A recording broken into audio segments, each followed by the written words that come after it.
तेवढंच त्या ठिकाणी मेजर पेशंट असले तर आपल्याला ते अनेक ठिकाणी मोठ्या ठिकाणी आपल्याला ते शिफ्ट करता येतील. म्हणून खऱ्या अर्थाने आरोग्य शिबिरासारखं आणि रक्तदान शिबिरासारखं पुण्याचं काम मला आणखी वाटत नाही कोणतं असं.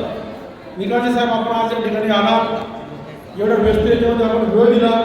मी खरं तर बुलढाणा जिल्हा शिवसेनेच्या वतीनं आणि आयोजकाच्या वतीनं आपलं मनापासून त्या ठिकाणी आभार व्यक्त करतो. आणि मला पुढच्या कार्यक्रमात जायचं असल्यामुळं आम्ही सर्वांची रजा घेतो. धन्यवाद. जय हिंद, जय भारत.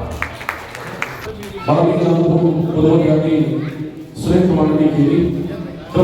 दरुमुख केळकर आणि आमदार सिद्धार्थ रामभाऊ खरात साहेब या जागृत तिघांच्या पुढे माननीय लाले सरांचा सत्कार या ठिकाणी व्हावा अशी आयोजकांची अपेक्षा आहे. वसंतरावजी अंभोरे यांना विनंती करतो की माननीय DS ला कुठे करतील अशी त्यांना विनंती करतो. विष्णू कुठे, कपूर, लस्के सर या तिघांना विनंती आहे.